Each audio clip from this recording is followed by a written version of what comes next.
Dios les bendiga, hermanos. El Rey vive. ¿Alguien lo cree? Hoy es nuestro fin de semana, el de nosotros los creyentes. No estoy haciendo ninguna diferenciación con otro, con cualquiera que cree en Cristo Jesús. Este es nuestro fin de semana. Esta es nuestra semana. Pero como decía Telma, no debería ser una semana. Pero en nuestra cultura lo celebramos esta semana. Esta semana es en la que nosotros nos emocionamos porque nuestro Rey está vivo. Esto es nuestra semana de formar nuestro jolgorio. Hay 3 que me creyeron. Esta es la semana donde se debe formar nuestro tropón. ¿Sí o no? Y los santeños dicen, misericordia. Arrepiéntase, hermano, eso no es de Dios. Yo no sé si Cristo murió un domingo, si resucitó un sábado. No me pregunte eso, hermano. Lo que yo sé es que esa tumba está vacía. Y ese es el gozo que hay en nuestro corazón. ¿Alguien lo cree? Apláudele al Señor por eso, hermano, no a mí. Ese es el gozo de nuestra salvación. Ese es el gozo de estar nosotros en un lugar hoy como este o en nuestra casa donde nos encontremos celebrando la grandeza y el poder de Dios. Hay una realidad que hoy está latente en un lugar como este: el poder de la resurrección. Cristo no recibió poder después que resucitó, Él ya tenía poder antes de resucitar. De hecho, la muerte no le pudo retener porque el poder que tenía Él era mayor, pero Él mismo dijo, mi vida yo la entrego. No era que Él no podía con la tumba, no era que Él no podía con la muerte, es que Él eligió morir para salvarte a ti y para salvarme a mí. El poder de la resurrección, mi querida iglesia, un día como hoy nos debe llenar de gozo, nos debe llenar de alegría, porque ese poder se manifiesta en nosotros por medio de su amor y su infinita gracia. Esta semana en Casa de Oración hemos hablado mucho sobre la gracia. Quiero decirle que la palabra gracia está en la Biblia más de 150 veces. Y de esas más de 128 en el Nuevo Testamento. O sea, la gracia de Dios es un tema trending para nosotros esta semana, estos días. Porque el amor de Dios, su gracia y su misericordia hoy se hacen manifiestos a través del poder de la resurrección. Dígale a la persona que está a su lado, el poder de la resurrección. Porque ese día, quiero decirle que se liberó un poder. Ese día se liberó un poder, así como cuando suceden los terremotos, que usted ve que las personas que describen los terremotos, lo que sucedió, te dicen, se liberó una fuerza semejante a no sé cuántas bombas atómicas o no sé cuántas, comparan incluso con las bombas de Hiroshima o de Nagasaki en la Segunda Guerra Mundial. Cuando Cristo resucitó, cuando Cristo murió, se liberó primero. Cuando Cristo murió, se liberó un poder tan grande que hubo oscuridad en la tierra, las piedras se rompieron, los sepulcros se abrieron y no es que salieron zombies, sino que la gente resucitó en verdad. Quizás al principio el público general diría que ¿qué pasó ahí? En ese entonces no había nada de Walking Dead ni nada de esa cosa. Pero los sepulcros se abrieron por el poder que fue liberado allí. Cuando Cristo dijo, consumado es. El velo del templo se rasgó de arriba hacia abajo, diciéndonos a todos nosotros, su presencia ahora es accesible para ti y para mí. ¿Alguien dice amén a eso? ¿Alguien está gozoso por eso? Déselo fuerte si usted lo cree. Y esa realidad y ese poder liberado 3 días después haría precisamente por el poder de la resurrección que Cristo Jesús saliera de la tumba. Mire lo que dice la primera carta de Pablo a los Corintios, el capítulo 15, el verso 20. Leo en el nombre del Padre, del Hijo y del Espíritu Santo. Lo cierto es que Cristo sí. ¿Puede decirlo fuerte conmigo? Sí. Lo voy a decir de nuevo. Lo cierto es que Cristo resucitó de los muertos. Él es el primer fruto de una gran cosecha, el primero de todos los que murieron. En otra versión dice el primogénito. Es el primero de todos los que murieron. ¿Sabe por qué? Porque Él fue el primero que murió, pero que luego resucitó para vivir eternamente. Porque si usted se pregunta, oye, ¿y qué pasó con Lázaro que también resucitó? En el caso de Lázaro, Lázaro volvió a morir. De hecho, su hermana estaba clara de eso y le dijo, sí, Señor, yo sé que tú lo vas a resucitar, Él va a resucitar algún día. Ella estaba clarita en la teología, pero Cristo fue el primero que resucitó para nunca más ver muerte. Y eso es lo que nosotros haremos también algún día, si el Señor no nos lleva antes. Si usted lo cree y yo lo creo, decimos amén. Señor, gracias te doy en esta mañana por tu palabra. Sea tu palabra la única capaz de hacer lo que nosotros somos incapaces de hacer, transformar, cambiar la vida del hombre. Te damos gracias por ella en el nombre de Jesús. Amén y amén. Y cuando uno medita en la resurrección de Cristo Jesús, cuando uno piensa en lo que sucede cada vez que traemos a memoria en nuestro corazón y nuestra alma, que es experimentar el poder de la resurrección, nos damos cuenta que no somos otra cosa que depositarios, no somos otra cosa que un lugar en el cual Dios derrama su gracia sobre nuestras vidas. Porque nosotros no hicimos absolutamente nada para que Él muriera por nosotros. Ni siquiera estábamos allí para decirle que lo hiciera, ni para tener la cara tan pelada para decirle que no, pero en el fondo queriendo que sí. Porque eso también lo hacemos. Hay una hermana que lo reconoce y se rió, pero los demás que no se rieron saben que es verdad. Pero hay una realidad, pueblo. Cuando tú y yo nos encontramos con la gracia, nuestra vida cambia para siempre. Cuando tú te encuentras con la gracia de Dios, tu vida cambia para siempre. Cuando tú te encuentras con la misericordia de Dios, tu vida cambia para siempre. Ya no ves las cosas como las veías antes. Ya no comprendes lo que te sucede. Ya no asimilas lo que te pasa a diario o en cada una de nuestras jornadas como familia, como personas, como creyentes, porque entiendes que tu vida ha cambiado. De ahora en adelante, todo lo que sucede en mi vida lo voy a ver a través de la gracia de Dios. Porque entiendo que yo no merezco absolutamente nada de Él, ni hice méritos. Y aunque usted crea que los tiene, voy a hacer un ejercicio muy sencillo.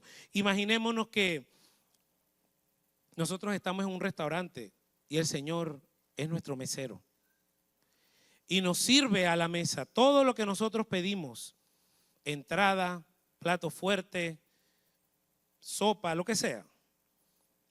Y en algún momento usted, cuando va a un restaurante, usted pide porque sabe que tiene para pagar. O al menos usted mira el menú y dice, bueno, yo puedo pedir hasta aquí porque es lo que tengo para pagar. Pero imagínense que en el restaurante le digan, usted como cliente le diga al mesero, tráigame la cuenta hasta aquí. Me cobra hasta lo que he consumido hasta aquí. Usted se imagina que el Señor un día dijera, te voy a pasar la cuenta de todo lo que he hecho por ti hasta aquí. Solo piénselo por un instante. En el evento que usted tenga una platita guardada, un terrenito, un negocio, una herencia o algo que usted crea materialmente que vale, créame que ni dando eso, lo suyo, lo mío y lo de todos nosotros juntos, lograríamos pagar todo lo que Cristo ha hecho por ti y por mí, por tu familia y por mi familia, por tu salud y por mi salud. Dáselo fuerte si tú lo crees. Cuando tú te encuentras con la gracia de Dios, te das cuenta que no lo merecemos. Cuando tú ves lo que Dios ha hecho contigo y con tu familia, te das cuenta que tú no has hecho méritos para tener lo que tienes. Y no hablo solo de lo material, hablo aún de nuestra vida espiritual. Hay gente que dice con lágrimas en sus ojos, ¿cuánto habría querido conocerlo antes? ¿Sí o no? ¿Cuántos dicen eso hoy en esta mañana? Otros tuvimos el inmerecido privilegio, no lo pedimos, de nacer en un hogar donde una de las primeras cosas que nos aprendimos fue el Salmo 23. Pero por eso yo no soy mejor que usted, ni usted es mejor que yo. Simplemente todos somos depositarios de lo que yo he titulado hoy, una gracia escandalosa. ¿Qué le parece? Cuando yo veo lo que Dios ha hecho conmigo, es como diría mi suegra cuando encuentra una prenda en un buen precio. Oye, este es un escándalo. ¿Usted alguna vez no ha dicho eso? Acá hay una hermana que dijo y que sí, es verdad. Uno dice, oye, pero ¿cómo es esto? Esto no puede ser. Mire por un instante su vida, cortito, rapidito, y dígame si lo que usted ve no es un escándalo. Cualquiera en el lugar de Cristo no habría dado nada por ti y mucho menos por mí. Por eso yo he denominado esta una gracia escandalosa. Dígale a la persona que está a su lado, una gracia, pero mírelo primero y dígale que verdaderamente una gracia, así ve, esta es una gracia escandalosa, definitivamente, no hay otra explicación. Pero este fin de semana, ¿qué pasó? ¿Verdad? Estuvimos hablando de la gracia en un panel donde estaba mi hermana Marina, que está aquí, lo cual me hace temblar. El doctor Montenegro me hace retemblar, ¿verdad? Adolfo, triplemente temblar. Todo lo que escuchamos ese día, ¿verdad?, me lleva a hacer algo el día de hoy.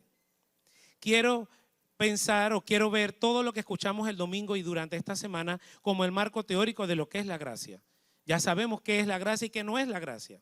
Ahora, yo quiero que usted me acompañe a conocer 3 historias que están en la Biblia, en la cual el protagonista es Cristo Jesús, porque estamos en nuestro topón. Así que tenemos que hablar de Cristo. Amén. Cristo hizo 3 cosas, o con 3 personas, Cristo hizo algo muy interesante, con lo cual yo quiero que usted me acompañe a comprender y entender la gracia de Dios. Primero, quiero hablarles de un jefe de la sinagoga. Él se llamaba Jairo. Si usted ve la serie Los Elegidos o The Chosen, ¿verdad?, usted sabe que este es el personaje que hace de Jairo en esa serie. Yo amo esa serie, no lo oculto, la amo. Y Jairo era un líder, un jefe de la sinagoga. En algunas versiones dice que era un principal de la sinagoga. En esa época ellos eran como decir un pastor. No necesariamente era fariseo, no necesariamente era publicano, simplemente era un líder en la sinagoga. Cristo en Marcos 5 venía de liberar al gadareno. Usted ha escuchado esa historia, ¿verdad? Del gadareno, el endemoniado y toda la cosa. Cristo viene de liberar un evangelista que era el gadareno. Cristo viene de liberar un hombre que se convirtió en un evangelista en una región llamada la Decápolis, donde había muchas personas que no eran hebreos, que no eran judíos. Y él le pidió a Jesús, yo quiero montarme en la barca contigo. Y Jesús le dijo, no, ya yo tengo 12 locos aquí, no quiero 13. Quédate aquí con los tuyos y predícale y cuéntale lo que Dios ha hecho contigo. Y el gadareno se quedó allá. Cristo regresa a la orilla del mar de Galilea y bajándose de la barca estaba esperándolo Jairo. Y Jairo le dice, postrado a sus pies, ojo lo que acabo de decir, postrado a sus pies le dice, Jesús, yo necesito que tú vayas a mi casa porque mi hija está enferma, está a punto de morir. Y Jesús le dijo o le respondió de esta manera, como decimos nosotros muchas veces hoy en día cuando nos invitan a un parking. Vamos a llegar a Fofo Burger y uno dice, toy. Dígalo conmigo, toy. Pero créalo, hermano, esto no es malo. Cristo dijo, Jairo le dijo, necesito que vayas a mi casa. Y Cristo le contestó, toy. Sencillo, vamos para allá. En el camino se encontró con la mujer del flujo de sangre. Usted conoce la historia, todos lloramos con esa historia. Yo la puedo ver 15 veces en la serie de Chosen y las 15 veces lloro igual. La fe de esa mujer tremenda. Y cuando está sucediendo todo eso, mire lo que dice Marcos 5:36. Cuando en el 35 dice que los siervos de Jairo le dijeron, Jairo, ya no molestes más al maestro. Ya la niña murió, ya déjalo así. Pero Jesús le dijo, dice el 36 de Marcos 5, luego que oyó lo que le decía, dijo al principal de la sinagoga, no temas, cree solamente. En otra versión dice, no temas, solo ten fe. Y vino a la casa del principal de la sinagoga, o sea, a la casa de Jairo, y vio el alboroto y a los que lloraban y lamentaban mucho. Y entrando les dijo, ¿por qué alborotáis y lloráis? La niña no está muerta, solo duerme. Y ellos se burlaban, mas él echando fuera a todos, tomó al padre, a la madre de la niña y a los 3 discípulos que entraron con él, tomándola de la mano le dijo, Talita Kumi, que traducido es niña, a ti te digo, levántate. Jairo posiblemente no se consideraba en la lista de los receptores del favor de Dios. Es evidente que Jairo creía que Jesús podía hacer un milagro, pero este texto tampoco me dice que Jairo creía que Jesús era per se el Mesías, pero al menos sabía que en él había poder para sanar a su hija. Y le rogó que fuese a su casa. Y Jesús le dijo, estoy. Y en este hermoso relato, yo veo la gracia de Dios entrando a la casa de Jairo. El poder de la resurrección que había en él, porque él no tuvo poder después que resucitó, él ya tenía poder. Porque recuerden que él dijo, como dice el refrán, para todo hay remedio en esta vida, menos para la muerte. Eso es falso, no repita eso. Él dijo, el que cree en mí, aunque esté muerto, vivirá. Por lo tanto, Jesús entra a la casa de Jairo y le dice a todos los que estaban allí, ella no está muerta. Lo que quiero decirte hoy, Casa de Oración Cristiana, lo que la gracia hizo al entrar a la casa de Jairo fue mostrarles a ellos que esa generación no había muerto, solo dormía. Quizás hay padres aquí, y hablo a los papás, que piensan que lo que está pasando con sus hijos o en su casa o en su generación ya no tiene remedio. Has ido a los pies de Cristo y le has dicho, yo necesito que tú entres a mi casa. Yo necesito que tú nos visites. Pues el Señor te está diciendo hoy, mi gracia entra a tu casa y te dice, no están muertos, solo duermen. Y hoy nosotros nos vamos a levantar delante de todo aquel principado, potestad, espíritu, pensamiento que quiera dañar, destruir o hacernos creer que nuestra generación no lo va a lograr, y le vamos a decir, solo duerme. Talita Kumi, levántate en el nombre de Jesús. Papá, mamá, no te rindas. Papá, mamá, solo duermen. Hablo espiritualmente, obviamente. Papá, mamá, solo duermen. Lo que la gracia del Señor hizo con Jairo. Alguien que no necesariamente pensaríamos nosotros que era digno de que Jesús entrara en su casa. Porque precisamente con ellos Jesús formaba las tertulias. Con ellos Jesús precisamente, o a ellos Jesús los confrontaba con las cosas que hacían mal. Cómo interpretaban la ley a su manera. Pero Jesús, cuando vio la necesidad en la casa de Jairo, dijo, estoy. Y entró en esa casa y derramó su gracia sobre esa niña. Y ese día la gente, dice el verso, se espantaron grandemente y creyeron. Por eso he denominado este mensaje una gracia escandalosa. Porque había un escándalo antes, cuando la niña supuestamente había muerto. Y quiero decirle que estoy casi seguro que había otro escándalo después que la niña resucitó. Porque seguramente los que la vieron muerta, entre comillas, ahora la vieron caminando, la vieron jugando, la vieron haciendo lo que antes ella hacía. Pues tú podrás ver la salvación de Dios en tu casa, en tu familia, en tus hijos. Aunque hoy no lo veas, quiero decirte de parte de Dios, solo duermen. La gracia del Señor entrará en tu casa. Y es que no es que la gracia de Dios es un gas que ahora usted va a tirar en spray en su casa. No es eso. ¿Quién estaba dentro de esa habitación? Mamá y papá.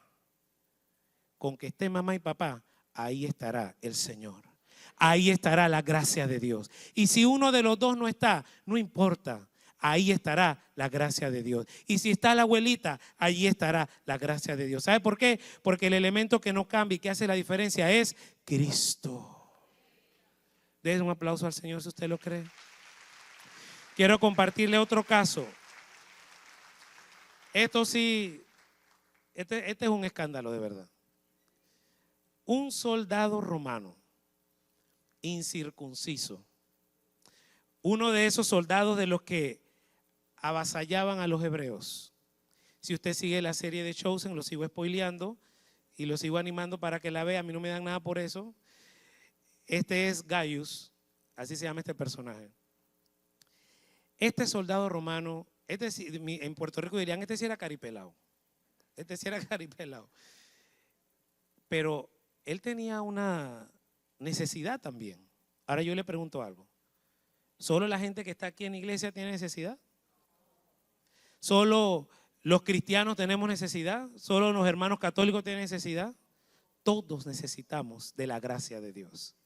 Todos necesitamos desesperadamente el favor de Dios. Que algunos a veces lo reconocemos, otros no. Que a veces nosotros vamos a buscarlo en el lugar correcto o incorrecto, esa es otra cosa. Pero todos lo necesitamos. Y este soldado romano tenía una necesidad. Él había escuchado acerca de Jesús. Estoy seguro que sabía quién era Jesús, mínimo por lo que había dicho la gente. Este soldado romano definitivamente no era ni estaba en la lista de quienes Jesús quizás normal o cotidianamente visitaría para hacer favores en su casa. Todavía podríamos inferir que Jairo era hebreo, era judío, servía en la sinagoga. De repente uno dice, bueno, eran afines, pero un romano. Y luego cuando uno piensa, ¿qué clase de romano era este? De esos que castigaban, de esos que hacían que el pueblo se sintiese avasallado y humillado. Pero cuando este soldado romano, y vaya conmigo a Mateo capítulo 8, cuando este soldado romano, oficial romano, dice otra versión, en otra dice centurión, se le acerca a Jesús, estoy en el verso 5 del capítulo 8 de Mateo, dice la Biblia que le rogó. ¿No le parece que es lo mismo que hizo Jairo? El soldado le rogó a Jesús y le dijo, Señor, mi joven siervo, este término, mi joven siervo, en otras versiones lo traducen como mi sirviente o mi hijo. No quiero asegurarle que era necesariamente su hijo de sangre. Está en cama, alguien en su casa, vamos a decirlo así, está en cama, dijo el soldado, está paralizado y con terribles dolores. Y Jesús, ¿qué le contestó? Estoy. Gracias, hay algunos que ya la captaron. Jesús, ¿qué le contestó? Sencillo. No vamos a discutir si tú estás circuncidado, si tú eres hijo de Abraham, si tú eres malo, si tú eres bueno. Simple y sencillamente tú tienes una necesidad y yo soy el Cristo, así que yo estoy. Y el soldado, increíble, reconocía que él no era digno de recibir el favor de Dios. Quizás, o lo más seguro, que se sentía señalado a sí mismo. Y él le dijo al Señor, no, yo no soy digno que tú entres a mi casa. Fíjese que Jairo no dijo eso. Jairo dijo, sí, dale, vamos para adentro. Saca a todo el mundo, a la llorona, todo eso va para afuera. Pero el soldado romano dijo, no, yo no soy digno que tú entres a mi casa. Tan solo pronuncia la palabra desde donde estés y mi siervo sanará. El poder de la resurrección. En este interesante diálogo del soldado y Jesús, se estaba anunciando proféticamente a lo que sucedería hoy. Hoy, aquí donde nosotros estamos, podemos orar y el poder de la gracia de Dios se puede manifestar en otro lugar, ¿sí o no? No tenemos que estar físicamente allí. Qué bueno es cuando estamos allí, claro que sí. Qué bueno es cuando alguien puede ir a nuestra cama de enfermedad o nuestro lecho de hospital y orar por nosotros. Claro que eso es bueno. Pero este soldado entendía la autoridad, oiga esto, la autoridad que tenía Jesús en el mundo espiritual. Y la lectura de él era, si yo, que soy un soldado, un jefe, porque él era un centurión que lideraba una cantidad, una centuria de soldados, tengo la autoridad para decir que algo se haga y no estoy allí y se hace, este tipo definitivamente tiene poder.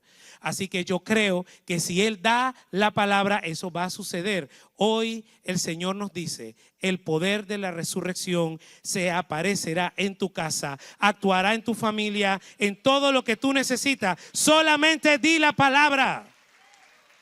Solamente cree en el Señor. Solamente declara lo que dice su palabra. Y si es su voluntad, será hecho.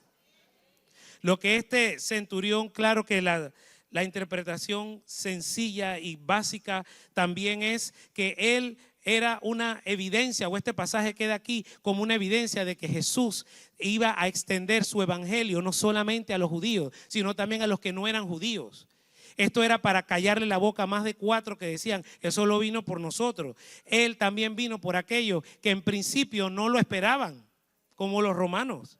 Entonces esto, claro que nos permite entender y desde ya comprender la amplitud del alcance del evangelio de Cristo. Nos permite entender el alcance y la magnitud de su gracia, que es para todo aquel que en Él cree. Juan 3:16, Cristiano 1:01. Apréndase ese por lo menos. Este soldado romano nos muestra que no solamente es creer, sino tener fe en el Cristo. Y que ese poder, ese día, fue liberado en la vida de ese siervo del soldado. Y mire lo que dice el verso 13. Entonces Jesús le dijo al oficial romano, vuelve a tu casa, debido a que creíste, esto ha sucedido. Y el joven siervo quedó sano en esa misma hora. ¿Alguien necesita un milagro de parte de Dios? Levante su mano conmigo si usted necesita un milagro de Dios hoy. Y dígale, Señor, en esta hora yo oro para que el poder de la resurrección caiga sobre eso que yo necesito que suceda. Que pueda sanar, que pueda restaurar, que pueda liberar, que pueda abrir lo que está cerrado y cerrar lo que está abierto. Hoy oramos para que el poder del Cristo resucitado sea evidente en mi vida, en mi familia. Y aunque yo no esté allí, a donde sea que esté ese problema o esa necesidad, yo envío esa palabra en el nombre de Jesús.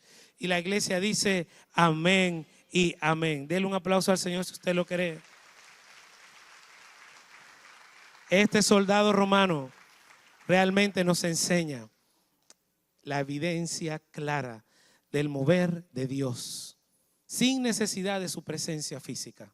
Eso para responder a cualquier pregunta que usted tenga, porque el Señor nos aparece aquí hoy. Para eso tenemos al Espíritu Santo. El último de los testimonios que quiero compartir es el más escandaloso de todos, el ladrón de la cruz. Este superó a Jairo, superó a Gaius, al soldado romano, y definitivamente es interesante. Este ladrón está en la cruz, tal como nos explicaba el doctor Montenegro el domingo. La justicia, la misericordia y la gracia se diferencian. Y él lo explicaba muy claramente. Justicia es recibir lo merecido.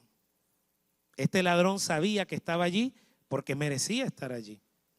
Este ladrón estaba allí porque sabía que eso era lo que le correspondía a él por lo que había hecho. Yo no sé exactamente qué había hecho, no es de mi incumbencia, simple y sencillamente estaba crucificado al lado de Cristo Jesús.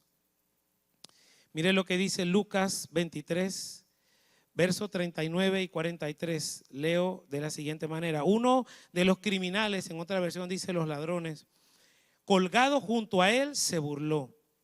Así que eres el Mesías, un sarcasmo, ¿no? Demuéstralo salvándote a ti mismo y a nosotros también. Pero el otro criminal, protestó y le dijo, oye, ni siquiera temes a Dios, que ahora que estás condenado a muerte, nosotros merecemos morir por nuestros crímenes. O sea que él entendía lo que era la justicia. Pero este hombre no ha hecho nada malo. En el 42 luego dijo, Jesús, acuérdate de mí cuando vengas en tu reino. Quiero hacer una pausa aquí. El soldado romano le dijo a Jesús, Señor. Jairo le dijo, Señor, pero el ladrón le dijo Jesús. Él tenía claro quién era él.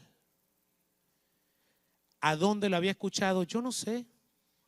No quiero decir algo que no está en la Biblia, pero permítame por un instante construir una idea quizás humana, pero que nos permite un poco ver esto.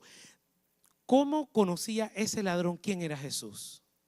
En honor a la verdad, en la cruz Jesús no hizo nada para demostrar que era el Hijo de Dios. En la cruz en sí mismo. Él no se movió así de una forma rara. Él no hizo una cosa, una luz, ahí no pasó nada, la cruz no se movió, nada pasó que le dijera a ese ladrón que él era Jesús. Algo había escuchado ese muchacho o ese hombre de Jesús. Algo había visto a lo mejor y sabía que quien estaba al lado de él era el Cristo. Y Jesús le respondió en el 43, te aseguro que hoy estarás conmigo en el paraíso. Definitivamente el ladrón de la cruz cometió el atraco más grande de la historia de la humanidad. Yo conversaba con mi papá ayer y le preguntaba, ¿tú crees que quién fue el primer salvo bajo el nuevo pacto? Me hacía esta pregunta. No tengo la respuesta. Después hablaré con la hermana Marina, con el doctor Montenegro y ellos me confirmarán. Pero como que de momento me parecía que era el ladrón de la cruz. Porque una vez Jesús dice, consumado es, arranca el nuevo pacto. ¿Sí o no? Hasta antes de ese momento no había el pacto.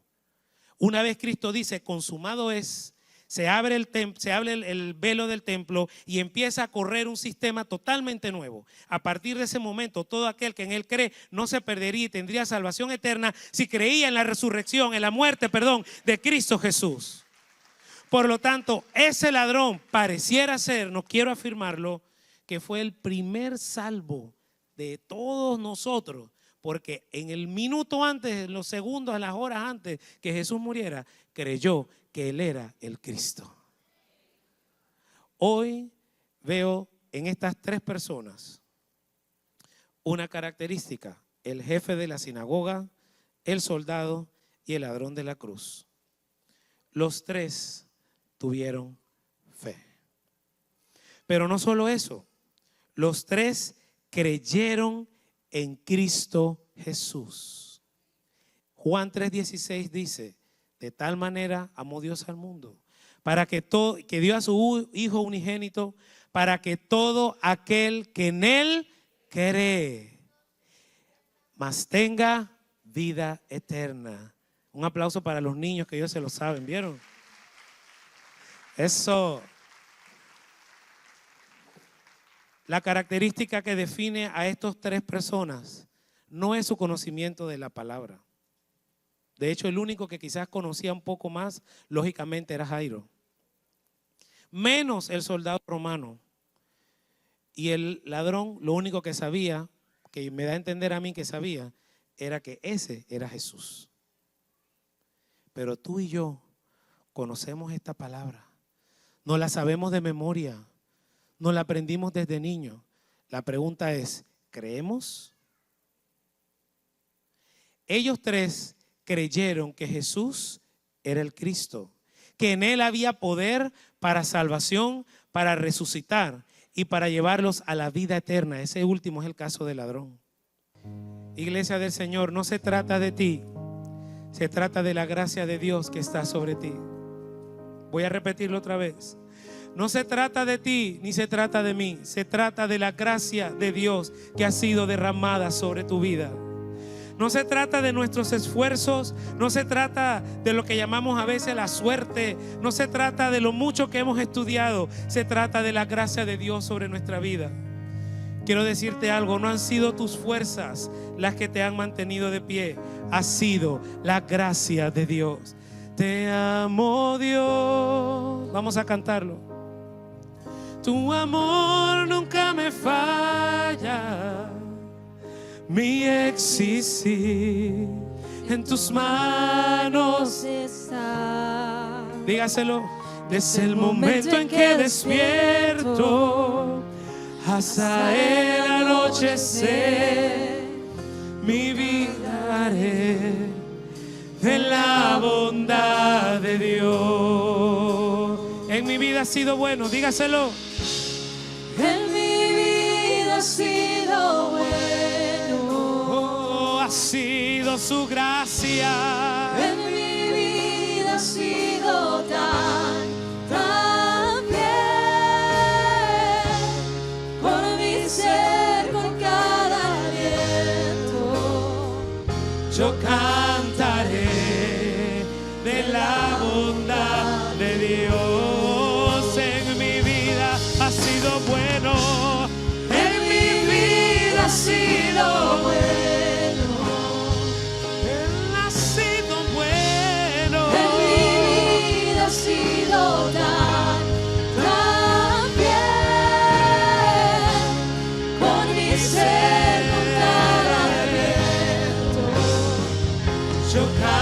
cantaré de la bondad de Dios. El verdadero título de este sermón es Una gracia escandalosa, el jefe de la sinagoga, el soldado y el ladrón de la cruz.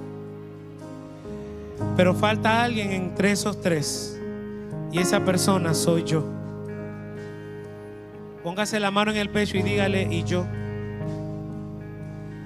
Cierra tus ojos y dile al Señor en esta mañana: Señor, mi vida no es otra cosa que la mezcla de la bondad tuya todos los días de mi vida. No hemos hecho nada para merecer lo que has hecho por nosotros. No hemos pagado por los méritos de lo que hemos recibido. Ni siquiera pensándolo, ni siquiera meditándolo habríamos llegado a la conclusión de que te necesitábamos a ti. Tú nos salvaste, Dios. Una gracia escandalosa que grita que somos depositarios de tu amor, que el poder de la resurrección está hoy aquí para decirnos: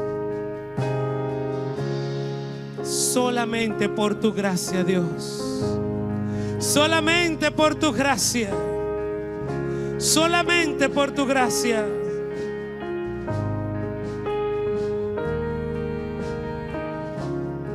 Solamente por tu gracia. Mire lo que dice Primera de Pedro 5:10, iglesia. Luego de que ustedes hayan sufrido un poco de tiempo, Dios mismo, el Dios de toda gracia, que los llamó a su gloria eterna en Cristo Jesús, los restaurará. ¿Alguien lo recibe? Los hará firmes, fuertes, estables. A Él sea el poder por los siglos de los siglos. Mi ser, con cada aliento, yo cantaré